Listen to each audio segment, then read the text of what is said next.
আমরা চাই আর কোনো সময়কে ফ্রি খাওয়ার জন্য যাতে রাজনীতি না করে। আমরা চাই কোনো জায়গায় হলে যাওয়ার জন্য বড় ভাইয়ের যাতে সুপারিশ না লাগে। এই বড় ভাই তন্ত্র বা আপনার এই জায়গায় হলে মাগনা খাওয়া তন্ত্র সেটি যাতে আর না থাকে।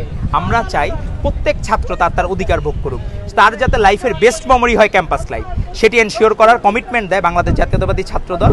ডাকসুতে যদি বিজয়ী হয় ইনশাল্লাহ, আর আমাদের যে প্যানেলটি দেওয়া হয়েছে সেটি 24-এর গণ অভ্যুত্থানের নায়কদের নিয়ে এই প্যানেলটি দেওয়া হয়েছে, এবং যারা বিভিন্ন হলের নেতৃবৃন্দ তাদের সরাসরি এই ভূমিকা ছিল এই 24-এর গণ অভ্যুত্থানের সময়, তারা শিক্ষার্থীদের আশাহত করবে না। আমরা বিশ্বাস করি কোনো দিনই আর মাফিয়াতন্ত্র এই ক্যাম্পাসগুলোতে যে রাজনীতি, চাঁদাবাজি, হল বাণিজ্য, সিট বাণিজ্য এবং র্যাগিংয়ের যে সংস্কৃতি, এটা কখনো আর ফেরত আসবে না। আমরা চাই প্রত্যেকটা শিক্ষার্থীর বেস্ট মেমোরি হোক তার ক্যাম্পাস লাইফ, সেটি এনশিওর করার দায়িত্ব বাংলাদেশ জাতীয়তাবাদী ছাত্রদল যদি ডাকসুতে বিজয়ী হয় সেটি এনশিওর করবে। আর আপনি দেখেন যে আমাদের যে ভিপি ক্যান্ডিডেট হয়েছে আবিদ, সে কেউ কাউকে ছেড়ে যায় না, সেটি মানুষের হৃদয় জয় করে নিয়েছে। আমাদের হামিম জিএস ক্যান্ডিডেট হয়েছে কমল মেডিয়েটের মাধ্যমে, সে কিন্তু সাধারণ শিক্ষার্থীদের সেবা দিয়ে যাচ্ছিল। আমাদের মায়ের, সে প্রথম দিন থেকে ছাত্রলীগের রক্তচক্ষুকে উপেক্ষা করে প্রতিনিয়ত কাজ করে গিয়েছে। তো এরা কিন্তু 24-এর গণ অভ্যুত্থানের নায়কদের দিয়েই করা। বাকিরা অনেকে অনেক কিছু বলতে পারে, করতে পারে, মাস্টার মাইন্ড বলতে কোনো শব্দ নাই।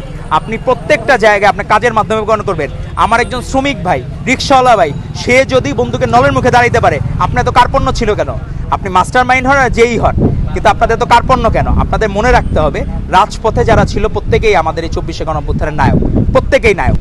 তাকে কাউকে আপনাকে কোনো কিছু, একজন রিক্সাওয়ালা, একজন শ্রমিক যে মূর্খ জানে না কিন্তু সে যে দেশকে ভালোবাসে, প্রত্যেককে সম্মান দিতে হবে। আজকে যারা আমাদের এই ছাত্রদলের প্যানেল থেকে দাঁড়িয়েছে প্রত্যেকেরই 24-এর গণ অভ্যুত্থানের ভূমিকা ছিল, এবং আমাদের দেখবেন একটি সম্পাদকীয় পদ ফাঁকা রাখা হয়েছে। আমাদের বোন 15ই জুলাই তার রক্তাক্ত চেহারা বিশ্ব মিডিয়াতেও নাড়া দিয়েছিল। পরের দিন তার দ্বারাই উদ্বুদ্ধ হয়ে আবু সাইদ, অসীম আকরামরা মহিমান্বিত মৃত্যুবরণ করে নিয়েছে।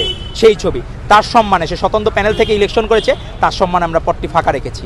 তো আমরা চাই এই রাজনীতিক সুন্দর ধারা সবসময় বজায় থাকুক, এবং এই ছাত্রদল এনশিওর করতে চায় এই ক্যাম্পাস, ঢাকা বিশ্ববিদ্যালয়ের মতো সারা বাংলাদেশের সকল ক্যাম্পাস যাতে নিজেদের বাড়ি মনে করতে পারে শিক্ষার্থীরা, তারা যাতে মনে না করে আবরার ফাহাদের মতো দেশপ্রেমিক কাউকে, আর যাতে মবের শিকারে মৃত্যুবরণ না করতে হয়।